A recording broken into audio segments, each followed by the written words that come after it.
Bonjour à tous, mes frères et sœurs. Je vous souhaite une bonne année. Euh, Moi, ce que j'aime souhaiter comme bonne année, c'est que vous grandissiez encore plus dans la connaissance du Seigneur, que votre croissance spirituelle augmente. Basé sur le verset Jean 17,3 qui dit Or, la vie éternelle, c'est qu'ils te connaissent, toi, le seul vrai Dieu, et celui que tu as envoyé, Jésus-Christ. Si la vie éternelle, c'est de le connaître, alors moi, je veux goûter à la vie éternelle dès maintenant en le connaissant de plus en plus à chaque jour. Alors, c'est ce que je vous souhaite vraiment pour la nouvelle année. Alors, je vais tout de suite partager mon écran pour... j'ai préparé quelque chose sur PowerPoint. Ça va tout se passer sur PowerPoint. Euh, un instant. Alors, voilà. Alors voilà, c'est ça. C'est ça. Si on est tous réunis ici ce matin, justement, c'est parce qu'un jour, le Seigneur nous a touchés. Et on désire justement continuer de grandir ensemble en lui, d'apprendre de plus en plus euh, de lui afin qu'il puisse nous fortifier, nous faire croître spirituellement on le sait, un jour, il va nous rendre parfaits pour le jour où est-ce qu'il va venir nous chercher. En attendant, spirituellement, le Père nous voit comme étant parfait grâce à Jésus-Christ, mais on est encore dans ce monde, dans notre corps charnel, et on a encore besoin de sanctification. Et j'espère vraiment que le message d'aujourd'hui va contribuer dans ce sens. Et il y a un passage de l'apôtre Paul qui dit dans Colossiens, nous désirons être, Colossiens 1, le verset 9 à 11, nous désirons être remplis de la connaissance de sa volonté, en toute sagesse et intelligence spirituelle, pour marcher d'une manière digne du Seigneur et lui être entièrement agréable, portant des fruits en toutes sortes de bonnes œuvres et croissant par la connaissance de Dieu, fortifiés à tous égards par sa puissance glorieuse, en sorte que nous soyons toujours et avec joie persévérants et patients. Alors, je pense que ça résume bien ce que j'essaie d'exprimer ce matin, que les messages qu'on va entendre encore une fois en 2022, c'est vraiment parce qu'on veut être rempli de sa connaissance, la connaissance de sa volonté. Qu'est-ce qui attend de nous pour qu'on soit vraiment plus rempli de sagesse, de sa sagesse qui vient de lui, une sagesse spirituelle qui vient de l'esprit, pour marcher d'une manière qui lui est agréable, une manière digne de lui, porter des fruits pour être des flambeaux dans le monde afin que les gens puissent vraiment vouloir goûter aussi au Seigneur qui nous remplit de cet esprit-là. Et ça nous aide aussi à nous fortifier, à continuer à marcher dans ce monde-là avec toutes les difficultés qu'il y a avec. Euh, Aussi, cette année, euh, ben, c'est sûr qu'en début d'année, c'est le premier message de l'année. Souvent, ce qu'on a tendance à faire dans le monde, c'est de prendre des bonnes résolutions. Puis, je pense que nous, en tant que chrétiens, à chaque fois que l'Esprit Saint vient nous parler, que le Seigneur Jésus, il nous montre quelque chose qu'on fait dans notre vie qu'il aimerait qu'on corrige, c'est une résolution à ce moment-là qu'on devrait prendre de se repentir de la mauvaise chose qu'on fait et d'essayer de se corriger, de lui demander dans la prière aussi de nous aider parce que trop souvent, c'est même presque impossible pour nous. Mais grâce à l'Esprit qui met en nous, on est capable d'être transformé. Ça ne vient pas de nous, ça vient de lui. Mais il faut vraiment le faire avec lui. Il nous dit que sans lui, on ne peut rien faire. Et je pense qu'en tant que chrétien, ce n'est pas juste une fois par année qu'il faut le faire. C'est vraiment à chaque jour, à chaque fois que l'Esprit Saint nous le montre. Mais c'est quand même un bon moment, je dirais, le début de l'année pour des fois réfléchir à des tâches peut-être qu'il y avait. Tu sais, on parle de tourner une page. Une nouvelle année, c'est comme, OK, on a un nouveau livre blanc devant nous, puis il est tout beau, tout ce qu'on va écrire dessus, ça va être propre. Puis des fois, les pages de l'ancienne année, des fois, il y a des tâches dessus, des choses qu'on aimerait corriger. Euh, Puis qu'on n'aimerait pas ça que ça reproduise dans les pages de la nouvelle année. Alors, je pense que c'est quand même pas mauvais en tant qu'enfant de Dieu de se remettre en question quand même une fois par année, de le faire de par nous-mêmes, mais aussi, il faut demeurer vraiment à l'écoute du Saint-Esprit tout au long de l'année. Alors, cette année, en ce premier message, ben, moi, j'ai pensé parler des 10 commandements. Parce que dans les 10 commandements, c'est quelque chose qui est ancré dans notre culture depuis vraiment longtemps. Les 10 commandements, je veux dire, il n'y a pas grand monde là, que si tu lui parles les 10 commandements, ça ne fait pas référence à quelque chose culturellement dans sa tête. Là. Pour les personnes qui ont connu la religion catholique, ben, il était présent. Pour ceux qui écoutent la télévision, ben, il y a des films qui parlent des 10 commandements. Euh, puis c'est sûr que si on les regarde, on peut les regarder en surface, ils vont nous dire quelque chose, mais je vous invite ce matin vraiment à rentrer en profondeur encore un petit peu plus. Parce que même si c'est des commandements qui, peut-être, des fois, quand on entend quelque chose souvent, souvent, souvent, ben, ça vient qu'on l'entend comme plus un peu. Euh, c'est comme ça devient de l'acquis, puis on le médite plus. Mais ce matin, moi, je vous invite justement en premier message de l'année là, à revisiter les 10 commandements. Voir, parce qu'il faut se souvenir que c'est des paroles qui ont été écrites directement de la main de Dieu. Alors, c'est des choses qui sont vraiment importantes, même encore aujourd'hui. Tantôt, notre frère disait dans Romains que nous ne sommes plus sous la loi, sauf que plus loin, ça dit aussi que mais la loi est bonne. Nous sommes sous la grâce, sauf que la loi est toujours bonne et ce que Dieu nous a recommandé dans les 10 commandements, c'est encore des très bonnes choses à suivre. Et si on regarde aussi qu'est-ce que Jésus a dit dans Matthieu 22, versets 37 à 39, il dit, tu aimeras le Seigneur ton Dieu de tout ton cœur, de toute ton âme et de toute ta pensée. C'est le premier et le plus grand commandement. Et voici le second qui lui est semblable. Tu aimeras ton prochain comme toi-même. Et il dit ensuite, de ces 2 commandements dépendent toute la loi et les prophètes. Alors, ce matin, on va voir une partie de la loi et des prophètes. Les commandements, ce n'est pas toute la loi et les prophètes, mais c'est quand même un très bon départ. Alors, c'est ce que je vous propose de regarder ce matin. Alors, les commandements, ben, si vous voulez tourner dans votre Bible, ils se trouvent dans Exode 20 et aussi dans Deutéronome 5. Je n'ai pas mis tous les commandements complets parce que je voulais qu'ils apparaissent vraiment les 10 à l'écran. Sauf que si vous allez voir que aussi je les ai résumés, là. Ce n'est pas parfait, là, mais c'est pour donner l'idée de chaque commandement. Alors, le premier, ben, c'est tu n'auras pas d'autre Dieu devant ma face. Le deuxième, c'est tu ne te feras point d'image taillée. Le troisième, tu ne prendras point le nom de l'Éternel en vain. Le quatrième, souviens-toi du jour du repos pour le sanctifier. Le cinquième, honore ton père et ta mère. Le sixième, tu ne tueras point. Le septième, tu ne commettras point d'adultère. Le huitième, tu ne déroberas point. Le neuvième, tu ne porteras point de faux témoignages contre ton prochain. Et le dixième, tu ne convoiteras point la femme, la maison, le bœuf, peu importe ce que possède ton prochain. Alors, c'est des choses qui vous sont très familières. Et moi, je les ai toutes réécrites ici, là, à droite. Puis à gauche, je vais mettre quelques images tout au long là, de la présentation. Alors, on voit que les 4 premiers, ils se rapportent directement à Dieu. C'est pas. On parle vraiment là, de Dieu. Si tu t'enfreins un de ces commandements-là, on sait qu'on désobéit directement à Dieu, ça a rapport avec lui. Et les 6 derniers, les 6 autres, ils ont rapport avec notre prochain. On va les repasser un petit peu rapidement. Tu n'auras pas d'autre Dieu devant ma face. Ici, le Seigneur, il ne veut pas qu'on ait. Ben, je vais vraiment aller vite parce que je ne veux pas vraiment mettre l'accent là-dessus, mais on va creuser encore plus loin, mais d'une autre façon, tantôt, on va le voir. Je vais avoir 3 questions, 3 réponses à une question que je vais répondre et je vais vous montrer ça. Alors, le premier, c'est tu n'auras pas d'autre Dieu devant ma face. Celui-là, je pense que quand on a été touché par Jésus, ça ne nous tente pas du tout d'avoir un autre Dieu.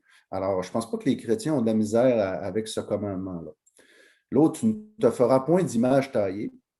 Ça veut aussi dire d'image, de représentation quelconque des choses qui sont en haut dans le ciel, et tu ne les adoreras point. C'est surtout ça, là. C'est qu'il ne faut pas se mettre à adorer des statues ou des images de Marie ou des choses comme ça, parce que vraiment, la parole est claire là-dessus. Dieu ne tolère pas ça, qu'on se fasse des images et qu'on se mette à les adorer.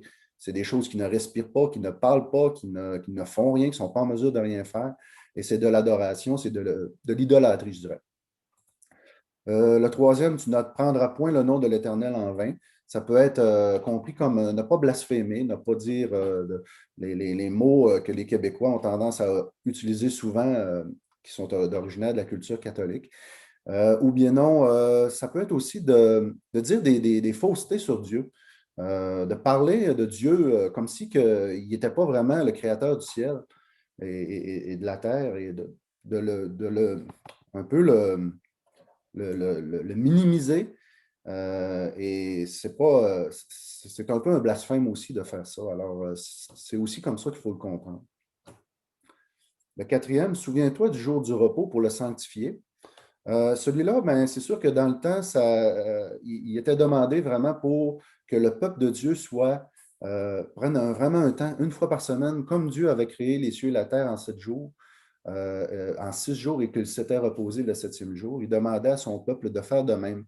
Parce que ce n'est pas tous les dieux que les peuples adoraient qui avaient cette histoire-là en arrière d'eux.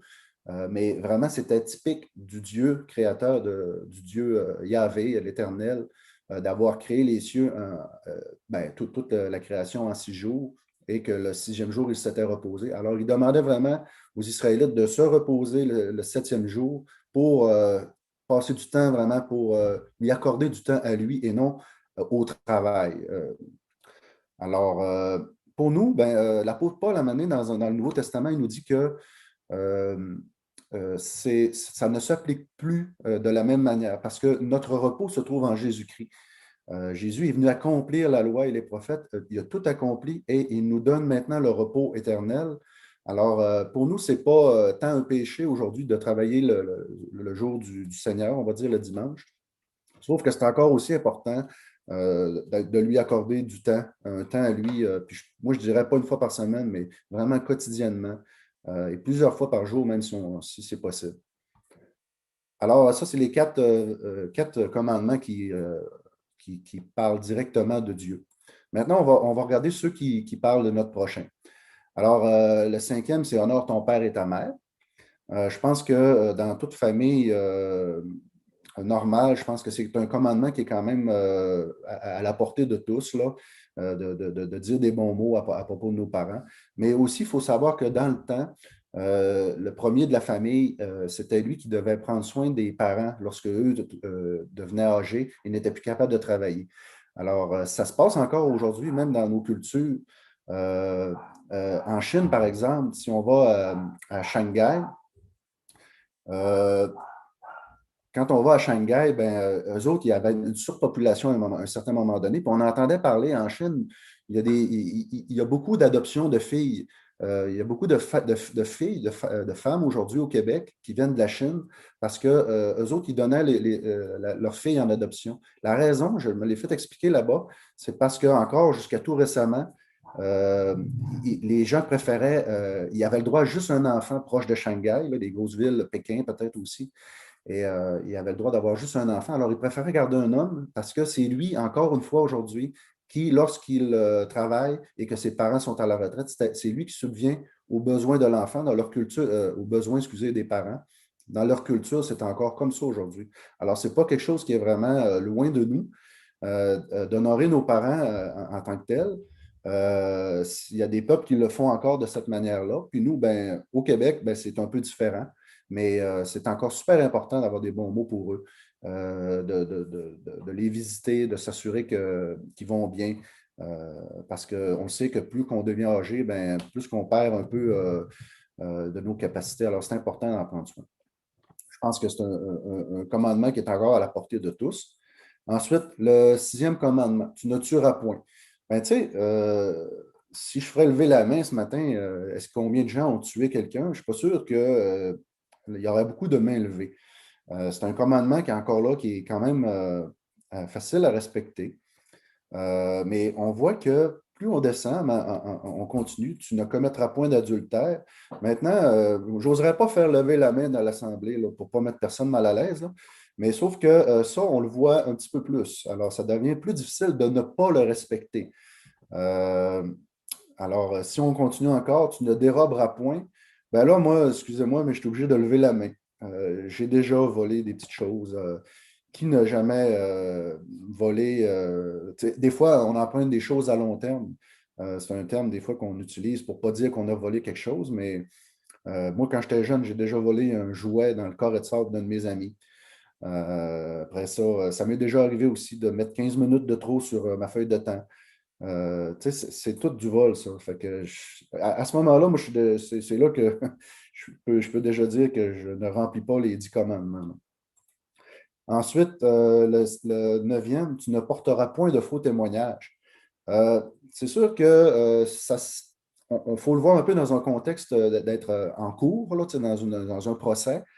C'était très important de ne pas dire des mensonges pour favoriser un parti plutôt qu'un autre. C'est important d'avoir une parole honnête, juste, pour que la justice soit faite dans la vérité. Sauf que ce n'est pas tous les jours qu'on va en procès, alors c'est un commandement quand même qui s'applique à tout le monde, dans le sens de ne pas se mettre à mentir au niveau de son prochain. Des fois, tu sais, faire du rapportage. Les paroles du rapporteur sont comme des friandises, elles descendent au fond des entrailles. Tu sais, des friandises, quand tu manges ça, c'est bon goût, j'en prendrai un deuxième tout de suite, une poignée, tu sais. Ben, des fois, quelqu'un nous arrive et nous dit Hey, tu ne sais pas ce qu'un tel a fait ou a dit. Puis là, ah ouais, là, nos oreilles commencent à vraiment vouloir écouter. Puis là, on veut écouter ce que la personne a à dire. Puis quand elle a fini, elle dit Puis en plus, tu ne sais pas quoi. Puis là, on est encore prêt à écouter. Sauf que qu'est-ce que ça fait dans le fond des entrailles, là, les bonbons? Ben, ça vient que ça s'en va se loger dans des endroits où est-ce qu'on aime moins. Ça peut aussi donner des problèmes de cœur à long terme, des problèmes de santé. Ben, c'est ça que ça fait aussi les paroles du rapporteur, c'est que au bout du compte, ce n'est pas toujours la vérité. Puis même si ce serait la vérité, ce n'est pas toujours important de savoir les défauts de chacun. Je pense qu'il faut se concentrer sur nos propres défauts. Mais encore là, c'est un des commandements qui est vraiment difficile à respecter. Moi, encore là, une fois je lève la main, ça m'arrive encore très régulièrement de, de vouloir entendre des choses sur des gens, des fois même de dire des choses sur des gens, alors que vraiment, je ne suis pas patte blanche du tout dans ce commandement-là. On voit que c'est de plus qu'on descend, plus que c'est dur. Et le dernier, le dixième, tu ne convoiteras point. Mais là, celui-là, là, il est assez particulier. Mais je vais en parler une slide plus loin. Alors, on voit que plus on descend, plus les commandements deviennent difficiles à respecter. Maintenant, le dixième, justement, tu ne convoiteras point. Celui-là, là, il se passe directement dans nos pensées. C'est exemple, si, mettons, les pharisiens arrivaient à prouver qu'il était patte blanche sur les 9 premiers commandements, tout le monde pouvait dire oui, oui, c'est vrai, il a une super de belle vie, il est honnête ici, il ne parle jamais à personne, il n'a jamais tué personne, je suis certain qu'il n'a pas commis d'adultère. Sauf que celui-là, là, personne d'entre nous ne peut s'en sortir. On a tous des fois des mauvaises pensées. On a tous des fois, ça dit de ne pas convoiter la femme de son prochain, de ne pas convoiter la maison, de ne pas convoiter les avoirs de l'autre. Mais ce que j'aime, c'est que Jésus reprend ce passage-là et il va encore plus en profondeur. Et voyons voir dans Matthieu 5, 21 à 30, qu'est-ce que Jésus dit à ce sujet. Il dit, vous avez entendu qu'il a été dit aux anciens, tu ne tueras point. Celui qui tuera est passible de jugement. Mais moi, je vous dis que quiconque se met en colère contre son frère est passible de jugement, que celui qui dira à son frère Raka mérite d'être puni par le Saint-Nédrin et que celui qui lui dira insensé mérite d'être puni par le feu de la géhenne. Ici, Jésus est en train de nous dire que de se mettre en colère contre son frère, ça c'est dans nos pensées, là. Ben, ça revient à désobéir au commandement numéro 6, qui est de ne pas tuer son prochain. Il nous l'explique encore un peu plus loin. Vous avez appris qu'il a été dit, tu ne commettras point d'adultère. Mais moi, je vous dis que quiconque regarde une femme pour la convoiter a déjà commis un adultère avec elle dans son cœur. Alors, le septième commandement, tu l'enfreins juste en convoitant dans ta tête. Alors, tu n'as pas beau pas être pris sur le fait, tu as bien beau pas l'avoir fait en physique, le geste, ben, Dieu, il voit nos pensées, il sait qu'est-ce qu'on a dans le fond du cœur, il sait que tous les péchés viennent du fond du cœur. On ne peut pas s'en sortir sans patte blanche là, des 10 commandements, c'est impossible. Alors, pour revenir un peu dans les 10 commandements, on pensait que c'était difficile de plus en plus du premier aller jusqu'au 10e, mais Jésus, lui, ce qu'il vient faire, il vient nous dire, non, moi, je vous rends ça encore plus difficile en nous remontant ça de l'autre sens, en disant, même si c'est des choses qui sont physiques, ben, moi, je vous dis que même dans vos pensées, vous êtes pécheurs juste en le commettant, juste en pensant à ces choses-là, de faire ces choses-là. Alors, Jésus remonte les commandements en nous montrant qu'ils sont encore plus difficiles à respecter qu'on le croyait. Alors, moi, j'aimerais qu'on se pose une question ce matin ensemble. C'est pourquoi le fait de pécher contre mon prochain est aussi grave que de pécher contre Dieu directement? Et j'ai sorti 3 réponses. Je vais vous amener 3 réponses. Il peut y en avoir plus, mais moi, c'est celle-là que j'avais à cœur de vous apporter ce matin. La première, vous allez voir qu'elle est vraiment très simple. Elle est directement liée, là, on peut très bien comprendre là, sans même creuser très loin. La deuxième, on va voir la deuxième réponse, qu'elle est un peu plus subtile. Il faut regarder, elle est plus dérivée d'autres passages dans la parole. Et la troisième, ben, est encore plus subtile. Il faut creuser vraiment plus loin. Mais quand on creuse dans la parole, c'est là qu'on trouve de précieuses pépites. La parole, on peut la voir en surface, mais et s'arrêter là. Et ça demeure un trésor. Sauf que si on va creuser, on va trouver des pièces d'or qui sont vraiment chères. Puis moi, j'en ai trouvé une dernièrement dans un cours que j'ai fait cet automne, un cours de counseling biblique. C'est là que j'ai appris vraiment la troisième réponse que je vais vous apporter un peu plus loin. Et ça m'a vraiment aidé à grandir spirituellement. Alors, allons-y. On commence avec la première réponse qui est très simple. Ben, la raison pourquoi que c'est pas correct, c'est aussi grave de pécher contre mon prochain que contre Dieu directement, c'est parce que lorsque nous péchons, Dieu est toujours le premier offensé. Nous péchons toujours directement contre Dieu, peu importe le commandement que l'on enfreint. Il est l'autorité ultime, bonne et juste, et en tant que tel, nous ne devons pas aller contre ses commandements. Alors, l'autorité ultime, j'ai mis ici une image de Dieu sur son trône. Ce n'est pas pour l'adorer, frères et sœurs, c'est pour le besoin de la cause. Alors, ça n'en ferait pas nécessairement directement le deuxième commandement. Mais c'est pour vraiment démontrer que Dieu est l'autorité ultime qui a fait les 10 commandements et plusieurs autres recommandations, plusieurs autres exigences qu'il attend de nous. Et d'enfreindre, peu importe le commandement qu'on enfreint, c'est toujours directement contre lui qu'on pêche. Alors ça, c'est la première réponse. Maintenant, la deuxième réponse qui est un petit peu plus subtile. Dieu a créé l'homme à son image et à sa ressemblance. Tous les humains sont des représentations vivantes de Dieu. Il les a créés pour sa gloire. Pécher contre mon prochain, c'est pécher contre une représentation de Dieu, aussi imparfaite soit-elle. Alors, on peut voir ça dans Genèse 1, les versets 26 à 31. On voit que Dieu nous a créés à son image, parce qu'il s'est écrit, Dieu dit, faisons l'homme à notre image, selon notre ressemblance, et qu'il domine sur les poissons de la mer, sur les oiseaux du ciel et sur le bétail, sur toute la terre et sur tous les reptiles qui rampent sur la terre. Dieu créa l'homme à son image, il le créa à l'image de Dieu, il créa l'homme et la femme. Alors, il prend soin de 2 versets de suite, 26 et 27, de dire qu'il nous a créés à son image. Et j'ai sauté quelques versets, là, au verset 31, il dit, Dieu vit tout ce qu'il avait fait et voici, cela était très bon. Ça, c'est à la fin de la 6e journée de la création, où est-ce que tout était créé. Et la dernière chose que Dieu a créée, c'est l'homme. Et la journée après avoir créé l'homme et avoir fini de tout créer, il dit que cela était très bon.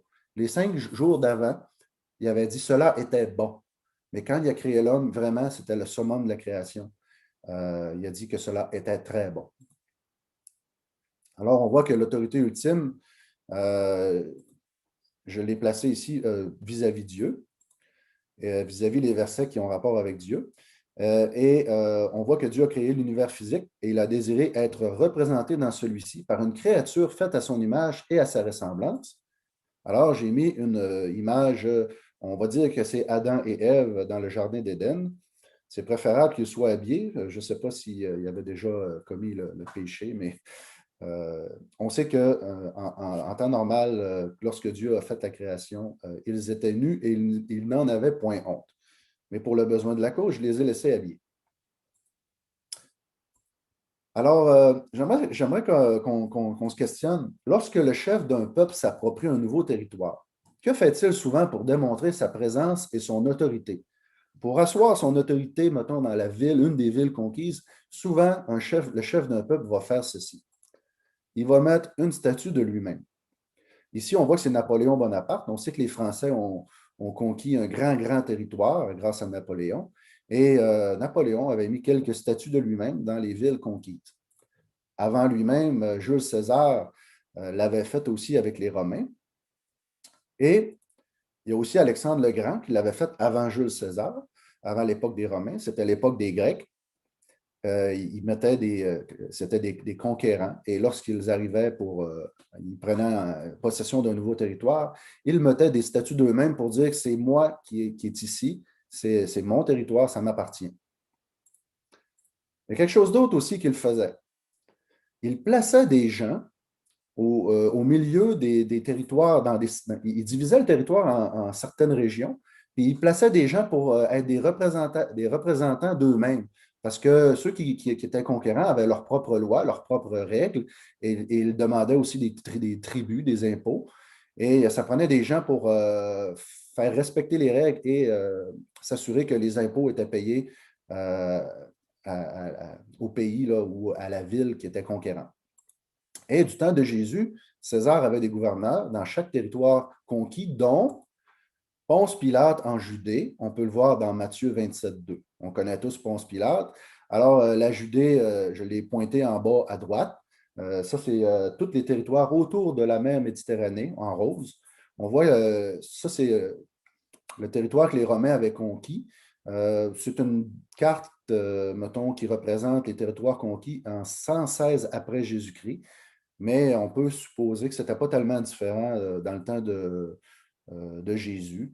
Mais de toute façon, moi ici, ce que je voulais montrer, c'est qu'il y a plusieurs territoires et dans chacun des territoires, il y avait un gouverneur pour faire régner l'autorité du roi, là, on va dire César dans ce temps-là, pour faire régner les lois et aller chercher les tribus.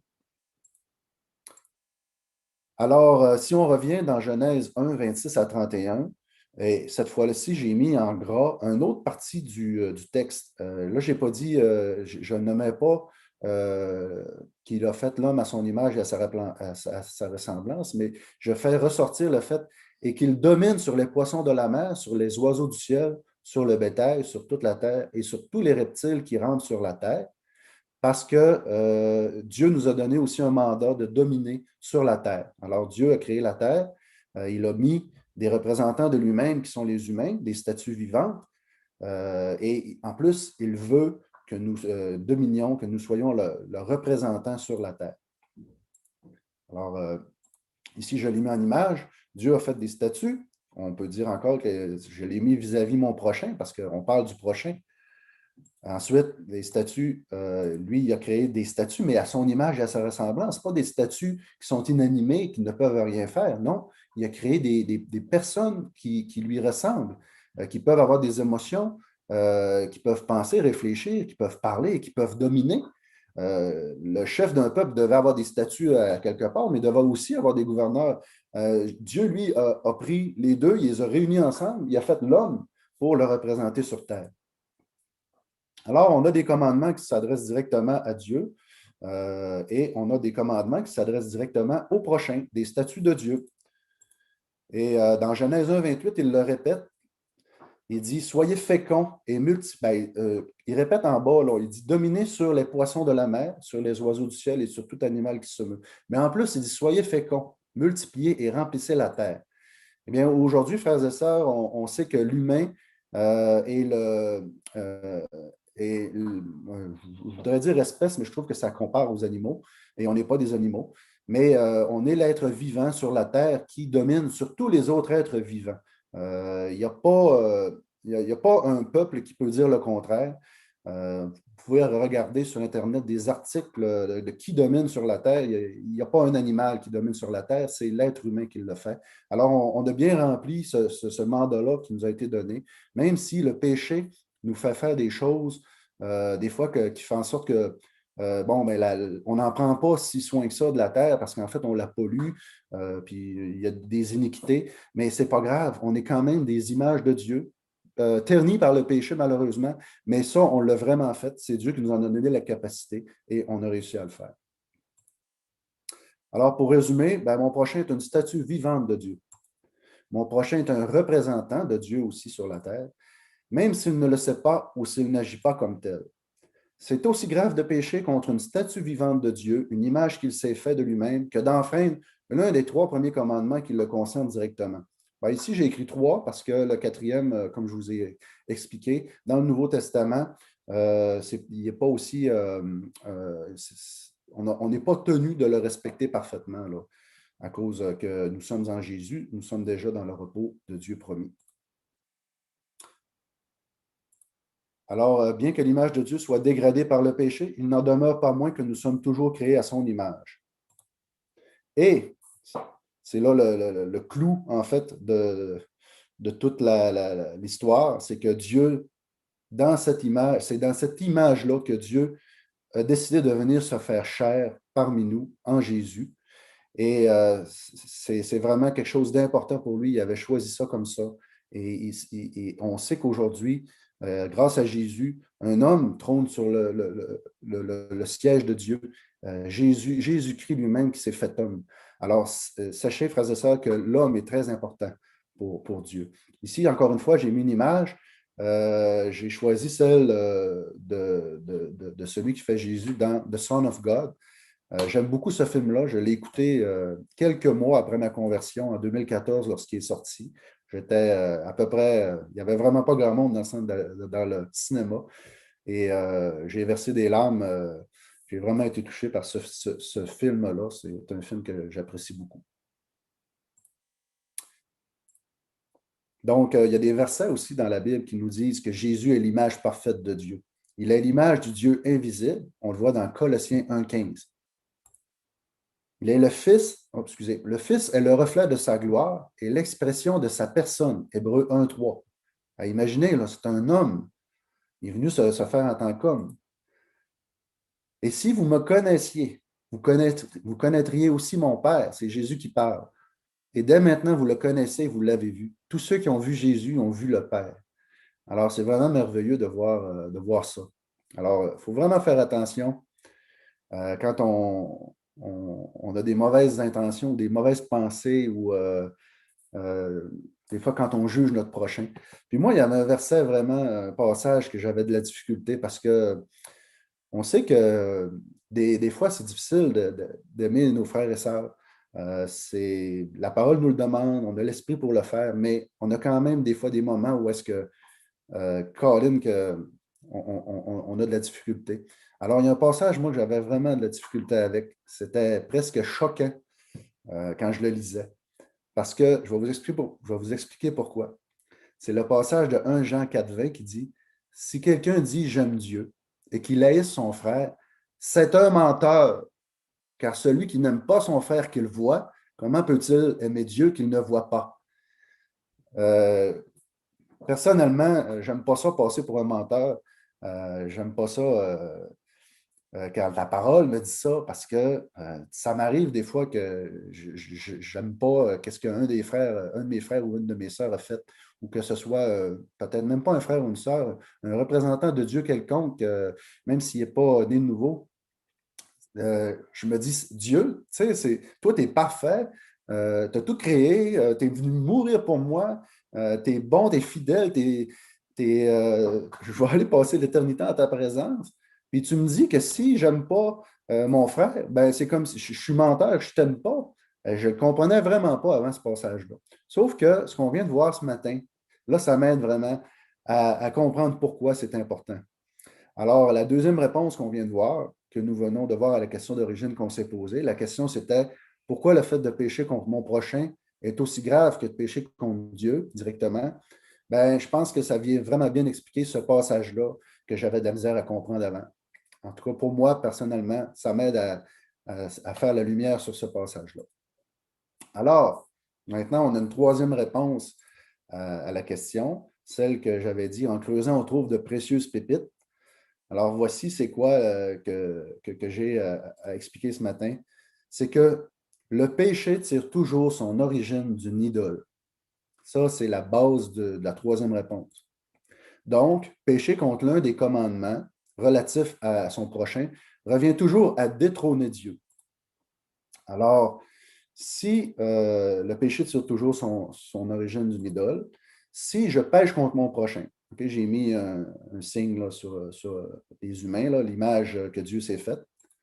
Alors, en transgressant l'un des 6 derniers commandements, c'est comme aller avoir. Si le péché tire toujours son origine d'une idole, ben, une idole, ça veut dire que j'enlève Dieu de sur son trône. Alors, je pêche directement contre l'un des 4 premiers commandements qui sont directement liés à Dieu. On ne s'en rend pas compte. C'est pour ça que je dis qu'il faut creuser un peu plus. Ce n'est pas directement relié. Dans ma tête, je n'ai pas choisi un autre Dieu devant ma face.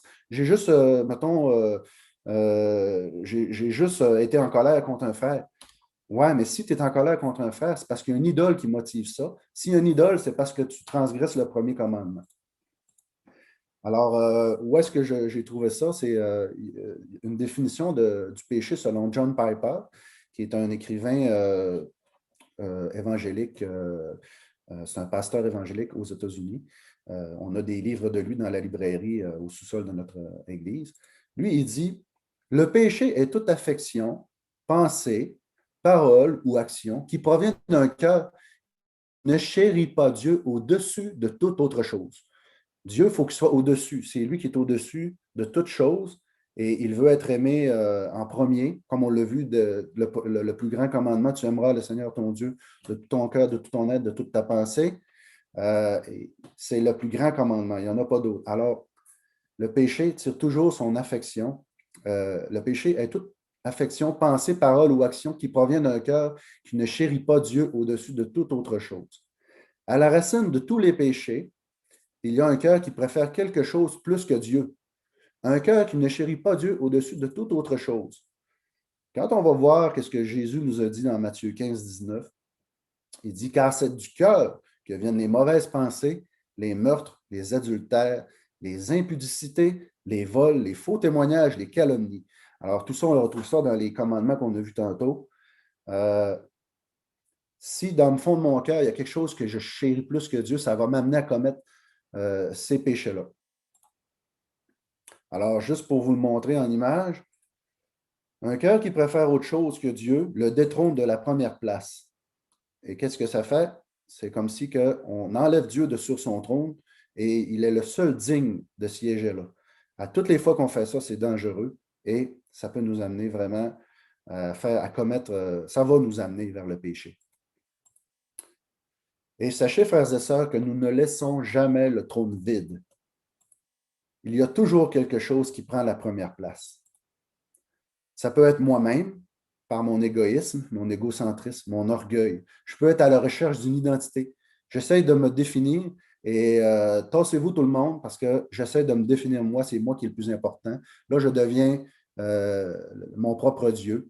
Mais je ne dois pas me rechercher une identité parce que si je suis un enfant de Dieu, c'est déjà mon identité. Je n'ai pas besoin. Dieu m'a donné une identité en me sauvant, en me pardonnant tous mes péchés. Alors, mon identité est fondée en Jésus, en Dieu, et je ne dois pas rechercher une autre identité que ça. Quand je me cherche une autre identité, il faut faire attention, je suis en train de courir après une idole. Qu'est-ce que je peux placer sur le trône de Dieu? Ça peut être quelqu'un d'autre, par la convoitise. Si quelqu'un m'intéresse vraiment beaucoup, elle occupe toutes mes pensées, alors que je suis marié, ça ne serait pas supposé. Des fois, ça peut m'amener à commettre un péché. Ensuite, la comparaison aussi. Quand que, mettons, OK, il y a un poste d'ouvert à mon travail et on est deux en compétition pour avoir le poste.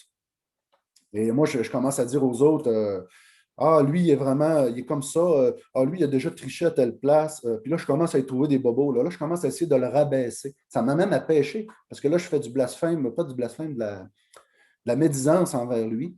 Et je porte un faux témoignage contre lui pour essayer de me remonter parce que je suis à la recherche de sécurité ou même d'identité pour mon nouveau poste.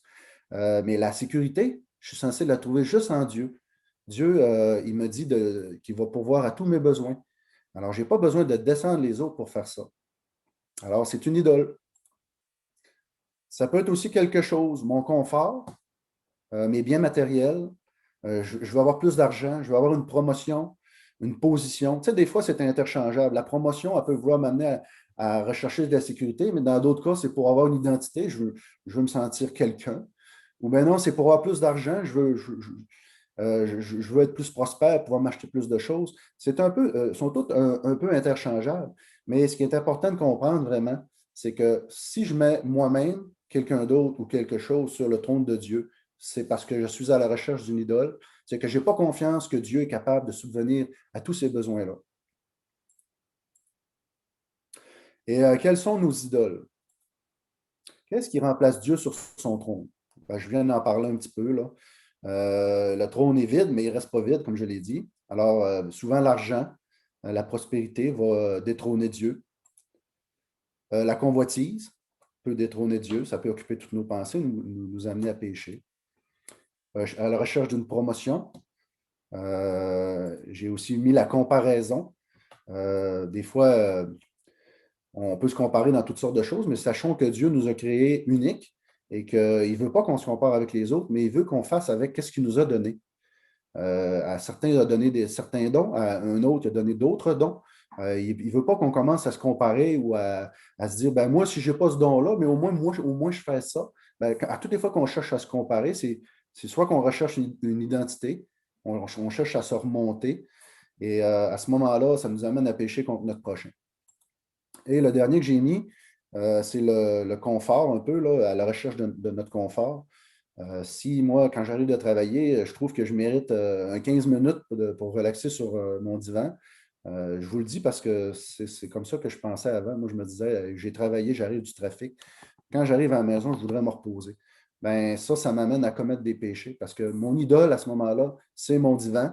Mon repos, je le mérite, alors que ma femme, elle, est en train de faire à souper ou à manger. Les enfants ont des besoins aussi. Alors, ça peut être une idole. Et la dernière image, c'est celle qu'on met le plus souvent sur le trône, c'est nous-mêmes. Alors, vous voyez une image de Steve Munger avec une couronne qui est sur son trône. Et malheureusement, c'est ce qui m'arrive souvent.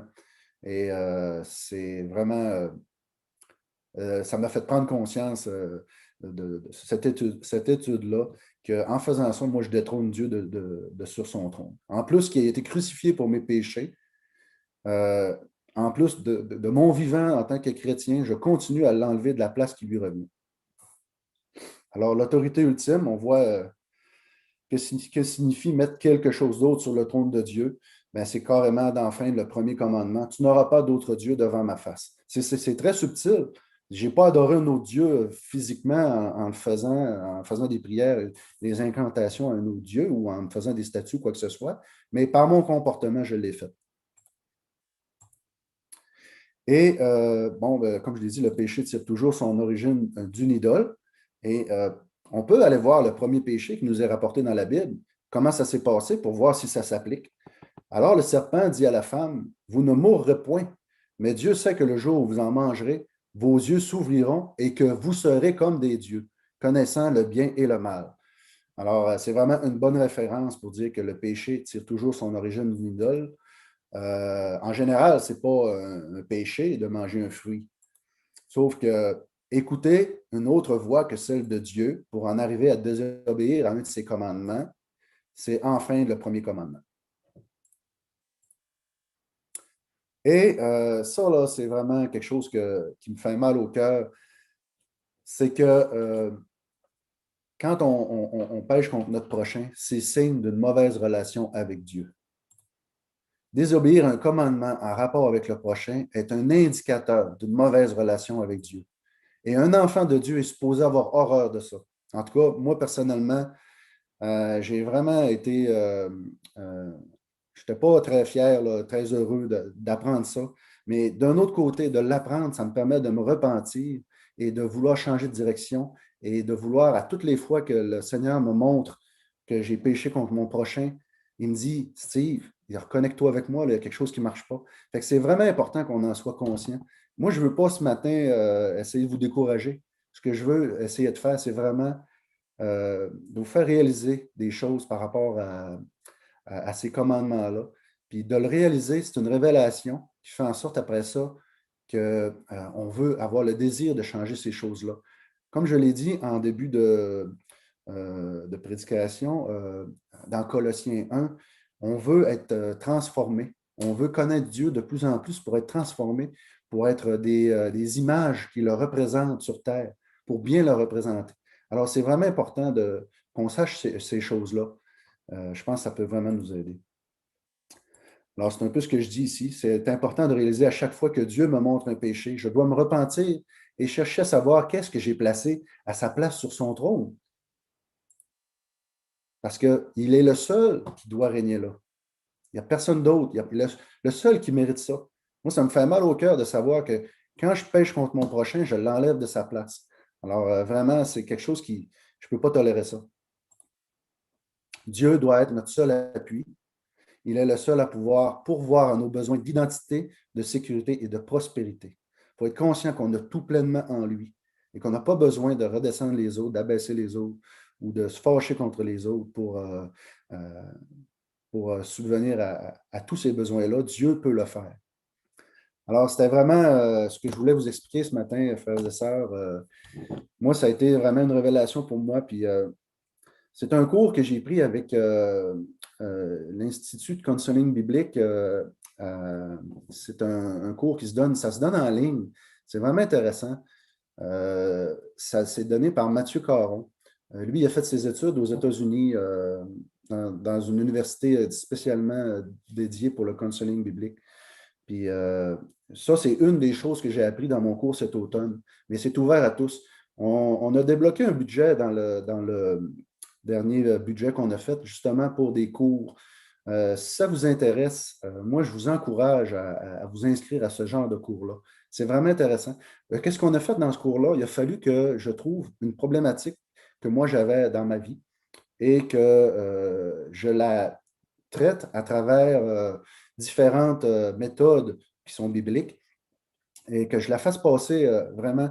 Mettons qu'il y a quelque chose que je fais souvent, mais si je le fais passer au travers de l'Évangile, comment est-ce que ça peut donner du fruit au lieu de donner des épines? Alors, c'est un cours que j'ai vraiment apprécié, qui m'a aidé dans ma difficulté que moi j'avais choisie. Mais en plus, ça m'a ouvert les yeux sur plein d'autres choses que je fais, des péchés que je commets. Dieu m'a vraiment révélé beaucoup de choses à travers ça. Puis c'était en ligne, ça ne demandait pas énormément de temps. Et vraiment, ça a été facile à faire. Alors, je vous encourage, si ça vous intéresse, là, vous pouvez m'en parler de toutes sortes de manières. Vous pouvez m'appeler, vous pouvez me communiquer. Je vais vous expliquer comment on peut prendre ce cours-là. Et on peut regarder même si l'Église ne pourrait pas, à partir du budget qu'on a pour les cours, là, payer une partie de ses frais, là. Alors, vraiment, c'est des choses qui font en sorte qu'on va grandir dans le Seigneur, qu'on va être vraiment des lumières à sa ressemblance. Puis, c'est des choses que vraiment, ça nous fortifie. Moi, présentement, ça m'a fait faire un tremplin un peu, si on veut, là. Des fois, on est habitué de lire notre parole, de lire d'assister aux prédications. Mais des fois, quand on va plus en profondeur comme ça, dans des cours comme ça, vraiment, moi, personnellement, ça m'a beaucoup aidé.